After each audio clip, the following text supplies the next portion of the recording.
how can we help the people that we know and in turn help ourselves? Schools don't teach that. I can't have you throwing a party Thursday night and then coming in, teaching the kids Friday morning. Ugly, and it's messy, and it's scary. It was weighing on me mentally, physically, emotionally. You can't be an entrepreneur if you're not confident. I loved proving people wrong. You're living in your head. He was just like, start. All right, thank you so much for coming out. I'm very excited. It's Khalif El-Amin, and I know you're doing a lot of big things here locally, and I just really, really wanted to, more importantly, just like interview, learn from you, and be sure you're able to tell your story. So with that being said, could we just dive right into what you're doing now? Because I know you've grown a big impact, and it's pretty exciting. So can you share what that looks like? Yeah, for sure. Well, first off, thanks for having me. I appreciate it. So I'm co-founder and COO of Young Enterprising Society. It's a project management company. It's co-founded with my brother as well.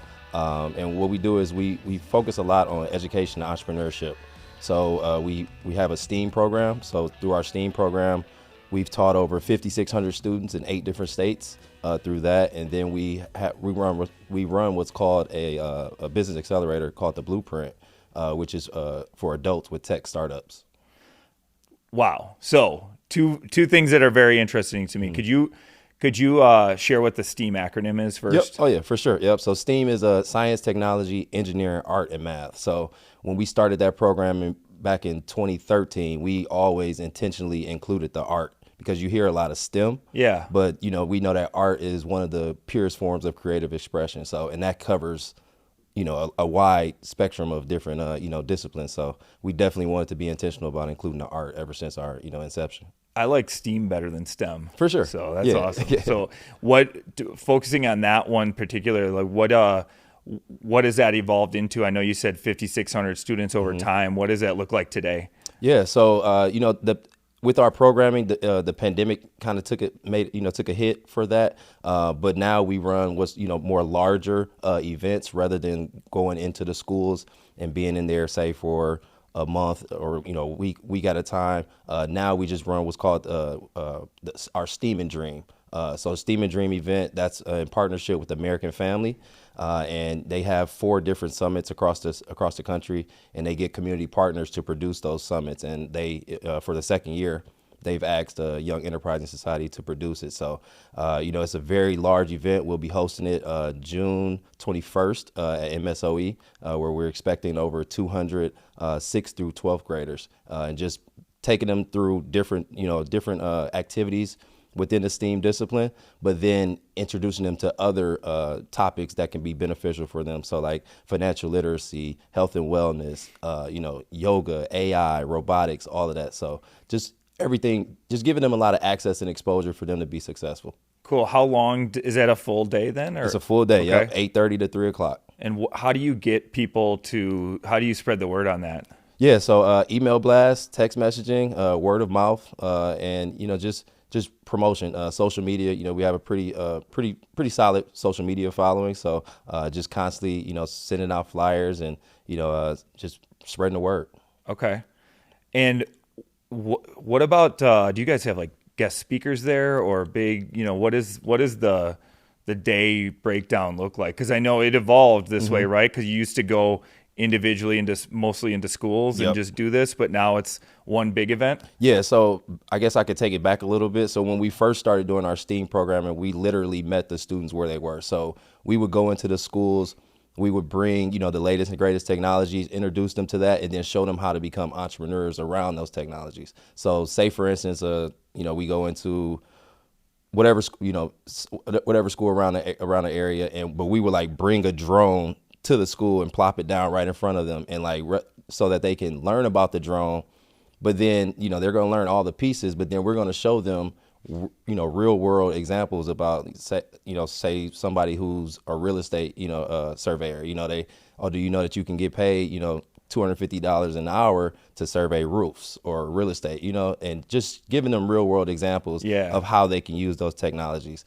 So like I said earlier, with the pandemic, everything went, we had a 95% in-person curriculum, and now we got to shift it to, 100% virtual. So we took some pivots, and now it's just more, just larger events. So the day would look like, we'll have an intro, a welcome, and then there'll be different breakout sessions that the students can choose, whether, if that's AI, robotics, health and wellness, entrepreneurship.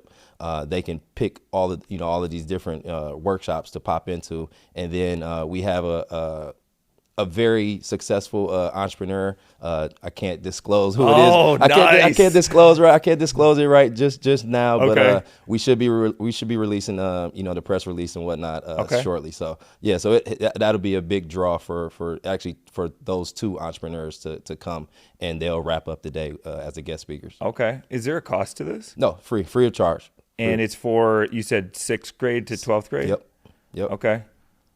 I know we talked beforehand, which I was just really excited about everything you're doing. But I imagine if you take a drone or you take the latest technology to, different schools, there's probably different reactions based on where the school is for sure. located. So can you tell me what that felt like sometimes, going school to school, same stuff, but how was the reaction, or what was the difference of it? Yeah, no, that's a really good question. What we saw was that it was earlier on, a lot of the schools were real interested into drones, but then as things kind of evolved, I think like some schools would like gravitate more towards, say, photography or videography, or Raspberry Pis, which are the microcomputers, or breadboards. So each school had its own kind of identity and what they really were passionate about. So and with our programming, we wanted to make sure that at the completion of our curriculum, they always had like a project that they were working on. So if we saw that they were gravitating towards say video game production, then we would say, okay, like you're at the completion, of this 12 weeks, you're going to have build out a video game. So or if they did focus on drones, okay, now you're going to create a drone startup. So it was very interesting to see what schools kind of gravitated towards what type of technology. Yeah. Yep. And it wasn't reliant on like the school's budget or whatever, because you brought it all in, right? Yep. So it was really kind of just like leveling the playing field for everyone. For sure. But even with that though, some schools, they had the students that were there, they had some of the technology already. Okay. But then other schools, this was their first introduction to it. So for instance, like Shorewood, when we went to Shorewood, they had 4 or 5 3D printers in the back of one classroom. But if we went to another school, around the area, this was their first introduction to 3D printing. They hadn't seen it. They may have watched a video on YouTube or something, but for the most part, they haven't been able to, tangibly, feel that and like see it up close and personal. Did you get was it a lot different reaction? Was one, the students that have never seen it, were they just way more excited, or what was that like? Initially, but some of it was just like kind of like blah, but it was because they didn't know about it at first. So then once they started learning, and like once we really dove deeper into it, and then once they saw examples of how they can use this, with 3D printing, you can make literally anything. So, so we had one school, they just started making all type of like 3D printed like jewelry, and they were selling it. So, so like once they saw, okay, I could do this and I can make a couple dollars, like, okay, this is cool. This is cool. So yeah, it was like definitely, leveled the playing field. I didn't even know that. I mean, I know about 3D printers, but I don't really know about them. Yeah. This company, Rock Rose, that's doing the podcast, they actually started with a drone in essence. Nice. The creator, I don't know if he was 14, he bought a drone, and just that everything took off from there. It was like it's a Disney moment. So I interviewed them a while back. It was a cool story on that. Nice. So speaking of startups, now you also are doing some part of it with tech startups. Yep. So what does that look like? Yeah, so we started our S.T.E.A.M programming in 2013, and then we were working with middle and high school students, and we wanted to tap into the adult demographic. And how that came about in late 2017, there was a very large tech event here in the area put on by Northwestern Mutual. There were roughly 400, 500 people in the room, but there were only 5 people of color. So that word kind of got back to City Hall. City Hall, they made some calls. We got contacted, and kind of coincidentally, we were already working on a curriculum for adults, and we actually called it. At the time, it was called the Executive Blueprint. But then after we were contacted to say, hey, where are the tech startups? Where are the people that people of color who are into tech? Then we started what's called the Blueprint. So that's our tech business accelerator. 2 12-week cohorts. Idea validation, market validation. So the idea validation, 12 weeks, focus heavily on like the business model canvas. And then market validation focus heavily on like product market fit. And yeah, we've been doing our blueprint since 2018, graduated 10 cohorts with a total of 85, 86 companies that have gone through our programming, and, just able to provide them with not only the entrepreneurial training, but, adding in some applied training, some tech training, connecting them with mentors. And then at the completion, we're able to provide them with, up to $20,000 in non-diluted seed funding. Okay. Yep. And you said it's two 12-week programs, basically? Yep. So we have 2 12-weeks. So not all companies go through the idea and then to the market. So there are other accelerators around the area, like where that could serve as like a prerequisite if they, if the company's more later stage and they want to go right into our market validation. Yeah. So, but we have had companies that have gone from idea to market. When does the next one start? We'll be starting the next one next year. Yep. Q1, Okay. Q1 of 25. Okay. Yep. I just asked because, we shared, but I'm, if there's one thing that I do in my life that I haven't done, it's bringing something to life, a product, an invention, an idea. Yep. And so I didn't even know something like that existed. Oh yeah, for sure. Yeah. And it's great for us because you get to see those aha moments, and it's like, they have, these entrepreneurs, they're it might have started as like a passion project, but now they're like, okay, this is like, I got a customer, we have them do, a ton of customer surveys. So they're like, okay, like this is something that people would actually purchase, or this is something that people actually need. Yeah. And just give it, just equipping them with the information, the confidence, the network, the mentors, and, just allowing them to be as successful, as possible within their respective startups. What does that cost the person something? So how is that made available? Yep. So in the past, we were grant funded through WEDC. So they provided the grant that they provided was covered the our operations costs as well as the funding for the startups. Okay. Yep. Who teaches that? So we have a phenomenal instructor. I got to shout her out, Samitra Iwansky. So she gets it on a number of different levels. So she worked in corporate for 20 plus years. She's an entrepreneur herself, and she's a former professor. So you struck gold. Yeah, exactly. For sure. She was definitely heaven sent. And we were introduced to her after maybe cohort 3. Yeah, after cohort 2. She started cohort 3. Okay. And she actually started as a mentor. So on our during our exit meetings, we were just asking the cohort, like, who was your or I'm sorry, she was a guest speaker. We're like, who was your favorite guest speaker? Everybody said Samitra. So we're like, we need to write you into the budget. Like we need you. Like, what's your number? Like, give us a number and we'll make it work. So ever since cohort 3, she's just been there, and she breaks it down.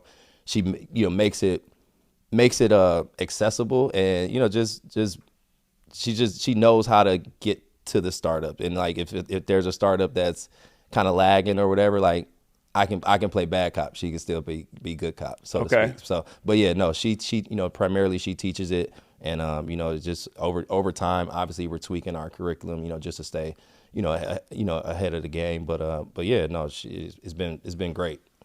You guys are like, if you were going to be a singer back in like 1960, you actually had to sing and like find the connections, find everything happening in the world now. There's The Voice, there's American Idol, there's all these things that that could help accelerate that process, and which is an awesome thing. And so is it similar to what, you guys are doing in terms of just helping them out or helping them with mentors and connections and seed money? I mean, those are huge barriers to starting starting a company. Yep. I think a lot of it, even with what you mentioned, but in addition to that, is just the information, because people just don't know, like a lot of the resources, a lot of the, styles, a lot of the, just that confidence, just being able to have that confidence to say, okay, this will work. This, like, okay, I've had this idea in my brain for X number of years. Now I've went through this program. Now I know that this, that the world needs this product, or there's at least a niche, a niche market that could use my product. So yeah, it's been very, you kind of look at it as like a proud dad almost, seeing some of these startups from like literally like where they started to where they are now.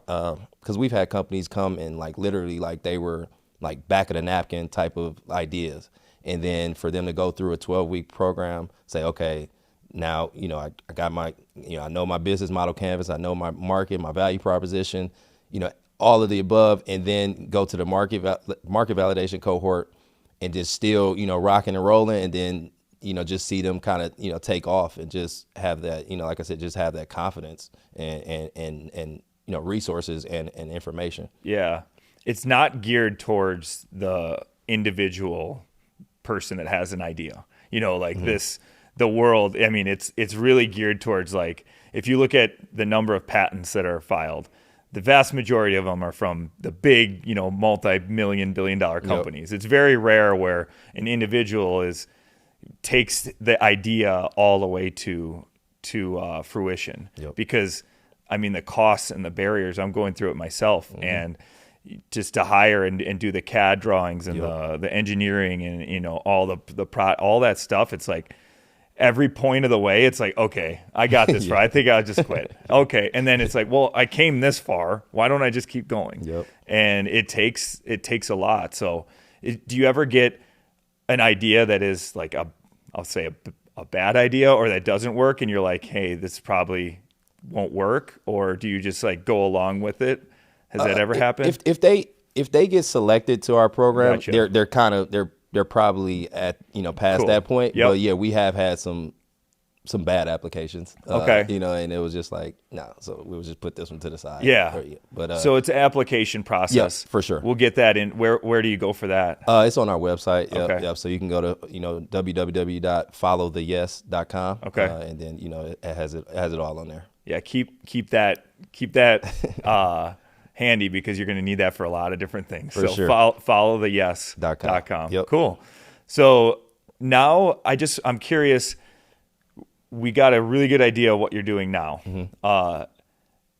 Last question: how do you split your time between between everything? Well, I mean, yes, it's full time. Okay. So I took the full time entrepreneur route officially back in 2018. Okay. It just went all in. So between that, I did coach up until 2 years ago. I was a high school basketball coach. So that took up a lot of time. With practice and scouting and games and whatnot. But and then I have two little ones as well. I got a 9-year-old and a 5-year-old. So between chasing them around, with their sports and whatnot, and then work and still trying to stay fit myself. It's pretty. I live a pretty routine life. Pretty chill. Pretty chill. Yep.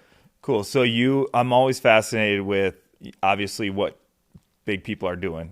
Big things. Yeah. I'm even more fascinated with why and how it got started and all of that. And so, can you take me back? You graduated from Stevens Point in 2009. Yep. What was the decision going on in your head about like, okay, what's next? Yeah. So after graduation or during graduation, I was like, okay, I'm because my dad, he's owned a social service agency since 1985, recently retired. But when I was, graduating, I'm like, okay, I'm gonna work work for the company for a couple of years, go back, get my MBA, and then officially take over, the Family Social Service Agency. So as I was working in the company, I quickly learned two things. One, I love helping people, but two, not in that capacity. Because my dad, with him owning the company, he didn't just like bring me right to the top. Like he started me, literally like I would do like maintenance work. I did everything from maintenance to daycare van driving. I did some clerical work. Like it was like, a little bit of everything, answering phones. But then I would do, a lot of like, higher, kind of C-suite type things as well. But all of those, shaped and molded me and helped me, now that I have my own company. But what I noticed was that it was at one point I was a treatment foster care specialist. So I had a caseload of 5 treatment foster homes, and I had like 11 youth within those homes. And there was a 8-year-old boy who he was on my caseload, and I kind of developed an attachment to. And he had a really bad like episode with his mom had a really bad episode with him, and that was kind of like the straw that broke the camel's back. And I'm like, no, I gotta go. Like I can't be in this field, because it's hard to just leave those stories, at work once 5 or 6 o'clock hits. So it was weighing on me, mentally, physically, emotionally. So about 2011, my brother and I, we were, he was coming back from Texas. I was here, and I was just like, bro, something gotta shake. Like I can't do this anymore. My dad always preached like do for self. So I think my dad knew that I wasn't going to take over the company, but he always preached do for self, do for self. So when I told him I was going to, make a pivot, and I couldn't, I didn't want to, do the social work anymore, he was all for it. Like it was cool. But yeah, my brother, 2011, me and my brother, we were, kind of bouncing ideas off of each other. We're like, hey, we're born and raised here in Milwaukee. We graduated, came back. Like, we're good dudes. Like, how can we help the people that we know and in turn help ourselves? Coincidentally, it was right around my birthday, and I had a party in a location that generally at the time didn't allow a lot of different demographic in there. So when I had the party, there was like, I think the capacity was like 250. So like it was packed, like the party packed out, everything, and line around the corner. But the thing was like that was that switch that went off. So we're like, okay, we have some influence and some juice, but how can we, one, monetize it, and then two, be more productive? Because we knew we didn't want to be party promoters or fashion designers or nothing like that. So we're like, all right, like, how can we be more productive? So we started implementing different things, like our free haircuts for kids, where we had one of our good friends who we lost back in 2017. But he was a master barber, so we would go into different settings like Boys and Girls Clubs, YMCA's, and he would cut the young men hair. And while he was cutting their hair, we would talk to them about like hygiene, self-care, self-worth, things like that. But then when we would be in those settings, that's when we noticed that the students were still being taught a lot of the outdated information and ways that like how we were taught, and like not keeping up with the change in the job force. So then that grew out our S.T.E.A.M programming. Okay. Yep. So how long were you the party planner? Drip sellers or whatever. Well, that was our revenue, because we started our S.T.E.A.M programming in 2013, but we didn't get a contract until maybe mid 2016. Okay. So we were doing the parties, and my brother, he graduated from UW-Madison with a graphic design major, so he designed our logo. And we were selling a ton of merchandise. Like that first year, yep. I think we sold we did like 2,200 units between like t-shirts, crew necks, and sweatpants. Okay. T-shirts, hoodies, crew necks, and sweatpants. So yeah, we were like that was our main revenue generator. And then we would throw parties and charge 10 a head for people to get in and do that. That's what made this all happen. That made it happen. Yeah, for sure. But then, like I said, as we started getting into these other settings with the youth, and then we started doing our S.T.E.A.M programming, a couple of, I specifically remember one principal saying, these two things can't coexist.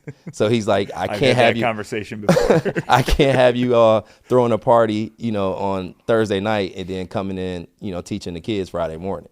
So, we were like, okay, like we got to pivot. So we went away from the parties and it just made it more. I mean, it was time. We need to make it more, more productive anyway. So we just started doing more networking type events, where we can have a lot of young professionals come.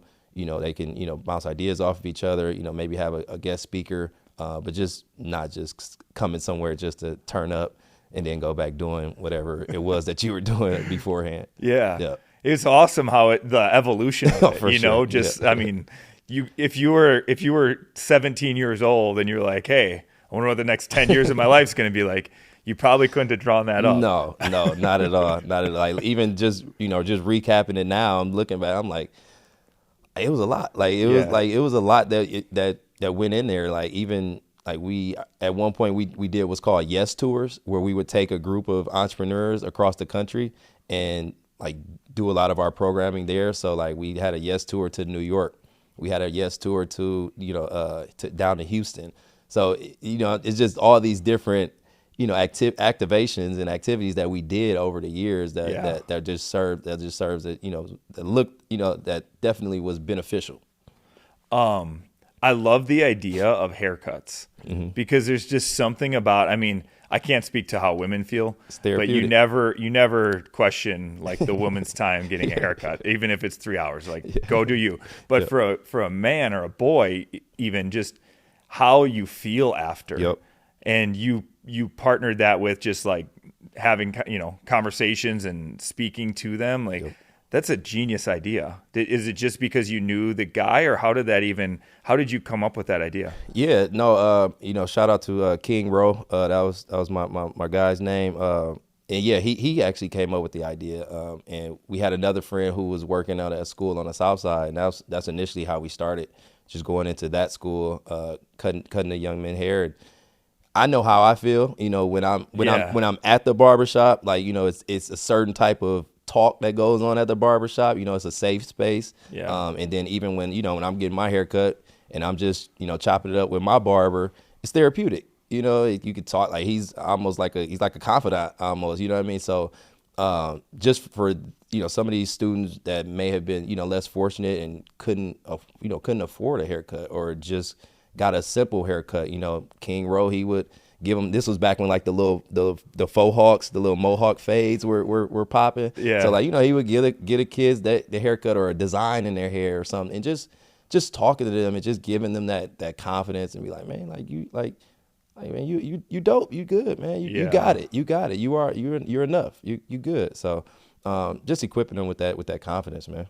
I can't imagine the impact or just the beauty of just sharing your gift, whatever your gift is. Like, I could give free haircuts, but no one would want it, so like, what is your gift and how can you share that? And that's just a perfect story. Thank you.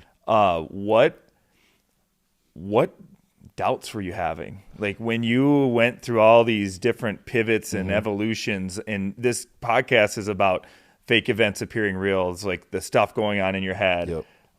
Can you tell us about that? Yeah, it was. I definitely doubted myself a lot more probably than I should have. But it was so much of uncharted territory, because the pivots were happening so fast. And my brother's more. He's my business partner, but he's a little more like, oh, I'm gonna do this, I'm gonna do this, I'm gonna do this, and I'm more like, let's assess the situation, So there was more, doubt within like myself internally, because it was just things I just didn't know. Yeah. So rather than, some things I just needed to just dive deeper into, and I might not have, and then it just kind of bubbled over to, to where it was like, okay, like, is this really working? Like, what can we do differently? And I think one doubt that I had was, or one challenge that I had was like trusting people. So as we were continuing to build and grow, we're only two, it's just me and my brother, and we had to, it got to the point where we had to expand and create a team. But I I doubted people, at some point, because it's like you want those people to still have the same values, the same, work ethic, the same vision, that you have. So there was a lot of internal doubt, over the years. And I mean, it still happens to this day, not as frequent, but there are things where I'm like, I don't know if that's going to work, but you validate it. Yeah. Either it does or it doesn't. You make the necessary adjustments and pivots. Have you read the book Rocket Fuel? No. So it's a book about partners or founders, and typically the most successful business founders have. And I might be wrong here, but it sounded like your brother, he's more of like, he's kind of got the ideas and he's like, hey, this is what we're doing. This. And for every idea, maybe for every 10 ideas, maybe 2 or 3 of them are awesome. And then there's the integrator and the guy or girl behind the scenes that's just like putting it all together. So you look at Disney World. Like Disney World would not be here without his brother Walt. Walt was his older brother. He was the business guy. He did all the business, the integration. Apple with Steve Jobs and Steve Wozniak. And so is that fair to say that's how? Right on the head. Yeah, you hit it right on the head. Yep. So that would be a good book for you guys to read because it's just a partnership of both are equally as important. They can't exist without the other. And so it's great. There's a lot of books like that, but that general concept is how you guys built this up. Definitely. No, I'm adding that to the list for sure. How many people do you have now? So our team, so we have 12 employees now. Okay. Yep. And was that just golden from the start, or did you make some mistakes? No, we definitely made some mistakes. People over time, people are going to show you, their true colors. And given the field and the type of work that we do, it's very character based. So like if you have character flaws, like it's going to show. So we've made some mistakes. We've had some people, in the organization that probably should not have been, but luckily we were able to weed those couple, out, and now we have a very, very, solid core. So, shout out to my whole team. We wouldn't be able to, operate without them now. Yeah. So, do you have a filter or something that you're really looking for in a hire, like as a person? Yeah. I mean, it's a certain level of like grit and passion that you have to have. Obviously the knowledge of the topic is valuable too, but just having that work ethic, because we don't have necessarily like standard or typical work hours. Like you might have to come in, like you might have to work on a Saturday, you might have to work on a Sunday. So like just for them to, I guess, that flexibility, that grit, that passion, and just being able to be to be coachable, and just willing to sacrifice for the greater good of the team. And so your background is very highly involved in athletics. Oh, for sure. Mostly basketball. Yep. And you mentioned basically probably everything you learned through basketball, right?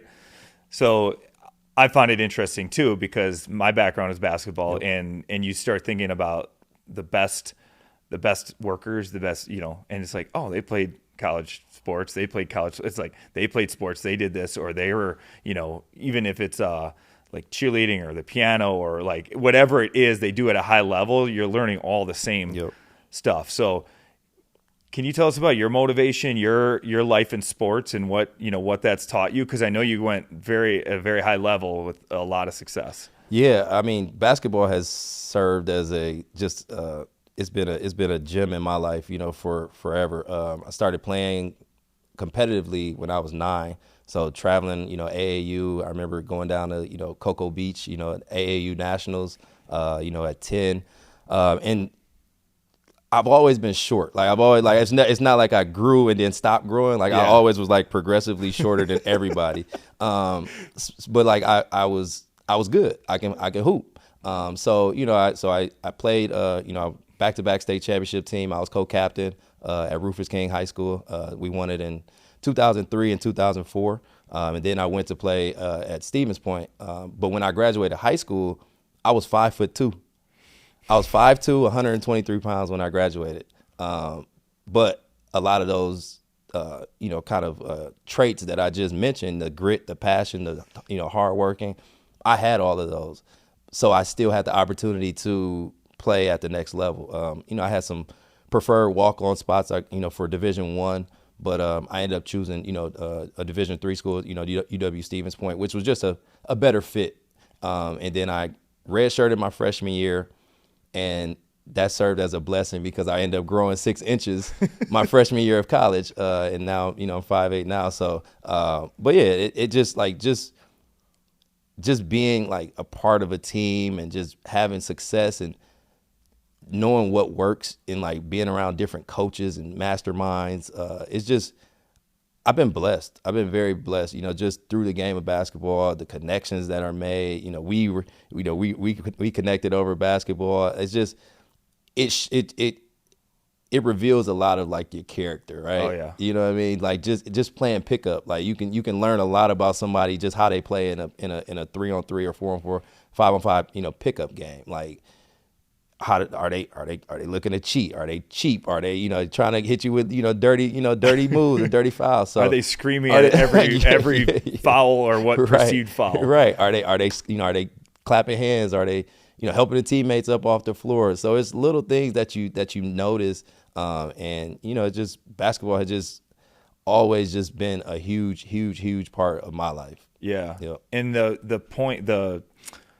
the conference you were in, and that I played in too at lacrosse, Yep. but I mean it's Division III, but I mean it is nationally known as one of the top Division IIIs just because of our lack of Division IIs in the state. Yep. So for our state, it's like you play D1 or you kind of go to that conference. Yep. And you were back-to-back conference champs. Yeah. Yep. So we won 2 regular season conference championships, and then we won 2 postseason conference tournament championships. Yep. And then my senior year, I was first team all conference.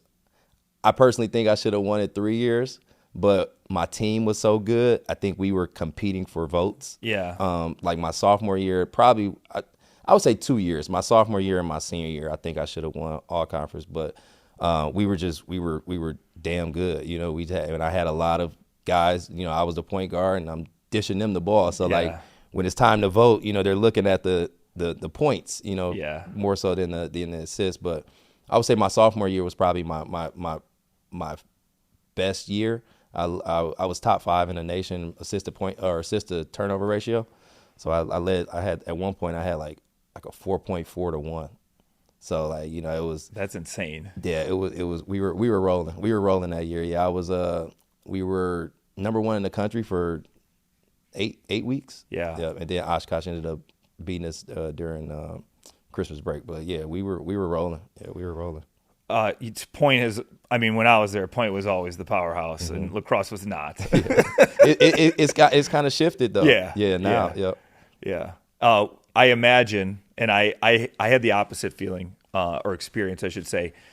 I got into lacrosse because of my height. Mm-hmm. Like I wasn't have bad grades, but to get in there, it's very competitive. Yep. And they kind of just look at you and say, "Oh, I think we can use you," Yeah.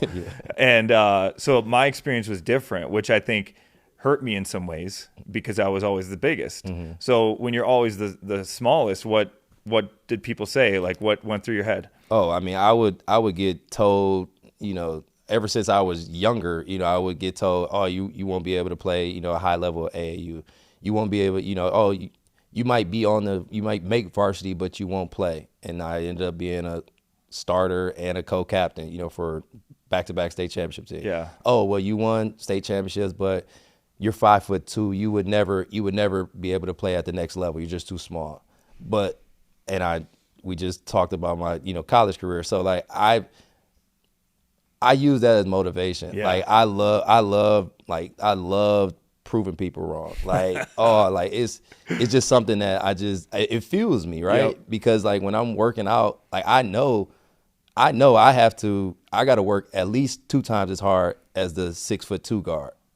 Like I know that. So when in my mind, like I'm I'm just locking it in, and I'm just like, I got to go harder. I got to go harder. Yeah. So sometimes it was a little obsessive, but I knew I had to do it. So like I would just stay in the gym, just working out, getting shots up, because I'm like, all right, like I know I have a goal set, and I'm gonna get it. I'm gonna get there. And one of my goals was being first team all conference. So that's like Mamba mentality right there. For sure, for sure. Yeah. No, I was locked in. I was locked in. And it's safe to say that probably transferred over to what makes you now. Yep, absolutely. Yeah, and it's you hear a lot of things about Milwaukee, being one of the most segregated cities. It's one of the worst places to raise a black child. The incarceration rates. You hear all of these negative stereotypes, and now that's my fuel. So now I look at that like, oh, okay, you saying I can't make it here in Milwaukee? Okay, I'm gonna prove you wrong. Because I've been poached. I've been reached. People reached out to me from the coast. From Atlanta, from Texas. Like, and I've had opportunities to move, but this is home, and I see this as a challenge. Yeah. So I feel like if I can be successful and make it, here in Milwaukee, I can be successful and make it anywhere. That's awesome. Oh, forgive me for this question because it might be ignorant, but like what is the reasoning for? I hear that all the time too about Milwaukee. I only obviously see things through my eyes. Sure. What is the reasoning that it's so poorly like rated, or the reputation from across the country? In terms of racially, like racially and segregation, and I think a lot of it had to do with how the city's even like set up, and then given some of the systems, some of the processes that are in place. Some of the systems are or were kind of set up to keep a certain demographic, kind of down, so to speak. And I think with what we're doing with our programming, it's helping to bridge that, because it's like, through education and entrepreneurship, we see those as equalizers. Yeah. So a lot of it starts, a lot of the segregation, incarceration, a lot of that, excuse me, a lot of that starts with a lack of education, or a lack of programming. When we were growing up, we can go to the Y, or we can go to, Boys and Girls Clubs, or different. There was a lot more like community aspect. And now it's like the younger generation of youth, they're lost. They don't have the guidance like they should. So now they're getting into these activities that they shouldn't, reckless driving, all this stuff. So yeah, it's just a lot of different, I would say, lack of resources that keep certain demographics, segregated. And I love the word equalizer, because it takes me back to what you're doing with your S.T.E.A.M, and like bringing the same stuff to everyone and saying, wow, like just because of where I grew up or the school I go to, I don't get 4 3D printers. Right. I don't, I get a paper and a notebook or something. So that vision is so amazing when you shared that. And then the topics that you're teaching, like schools don't teach that. Nope. And you said like yoga, you said financial literacy, you said all these things, and like that's what I need in my life. I don't need, and nothing against like what the main topics, but man, to get that information elsewhere is so needed, and an equalizer. And then you talk about entrepreneurship and confidence, and you can't be an entrepreneur if you're not confident. Exactly, for sure. So I can see how it all just like ties together. So now you got your new motivation. Yeah. Cool. Absolutely. Where's that going to take you? Like, what's next for you? Yeah. So, with our S.T.E.A.M programming, we want to, definitely, keep expanding that. Like I said, we've done it in 8 different states. So we want to continue to cover, more of the country, with that programming, getting that curriculum, more virtual. Yeah. So that we can kind of, so that could turn more into like a trainer type of model, so that we don't necessarily have to, send, staff members to a certain school, we can go implement it to, a certain school district or a certain school and just have it, they can have it. Yep.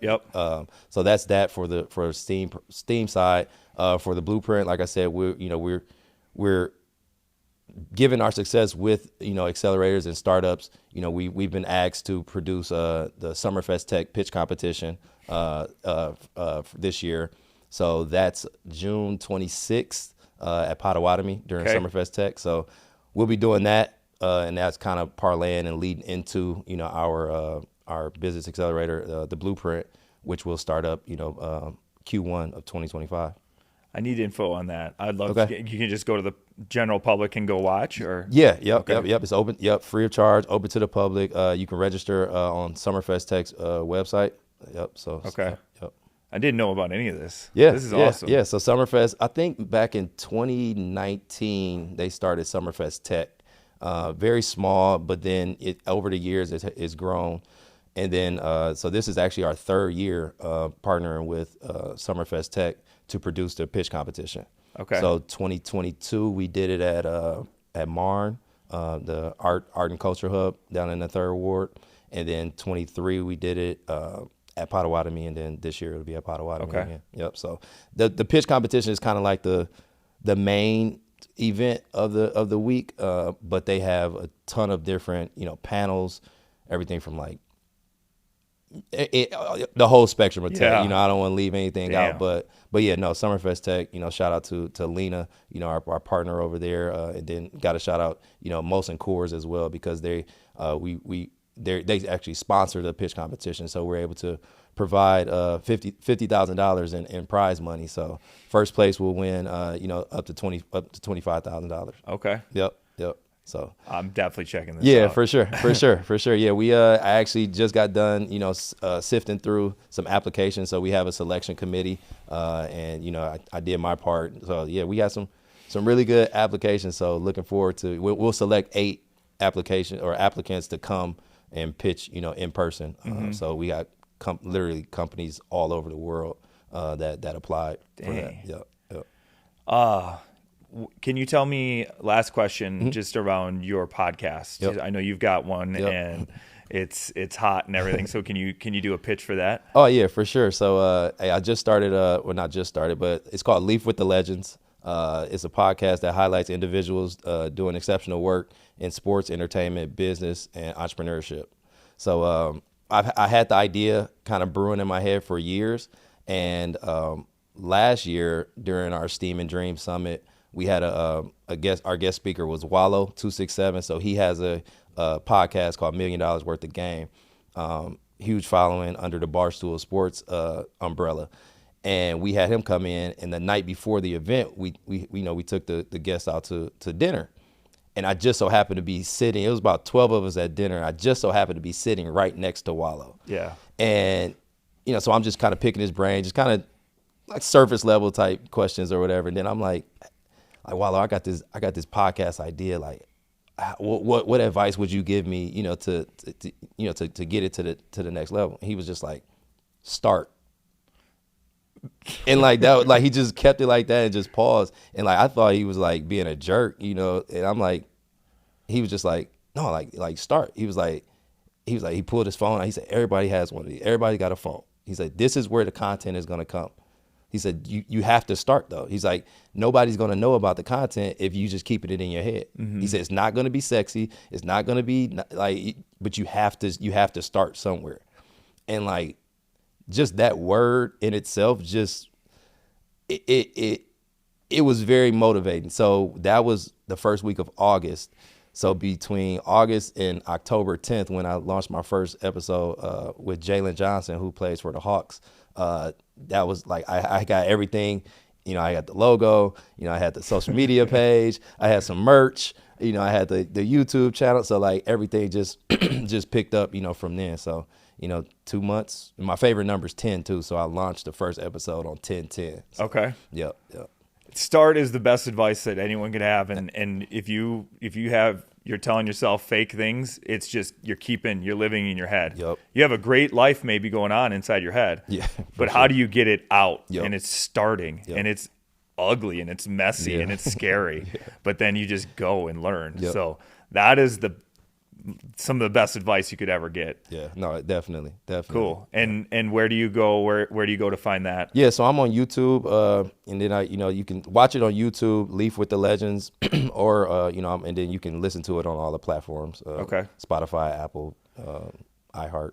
And follow the Yes. You could go there. What all can you find at that website? Yeah, so on followtheyes.com, you can follow, or you can find a lot of the information. Some of the some of the modules that we teach, within our S.T.E.A.M programming, you can kind of go through, create an account, kind of go through and see some of what we, implement within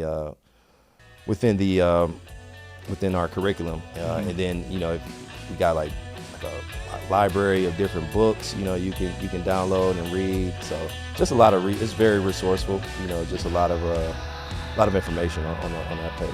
Cool. This was amazing for me. I learned a ton, and we even talked before. So thank you so much for this and for everything you're doing. No, for sure. Thank you. I appreciate it.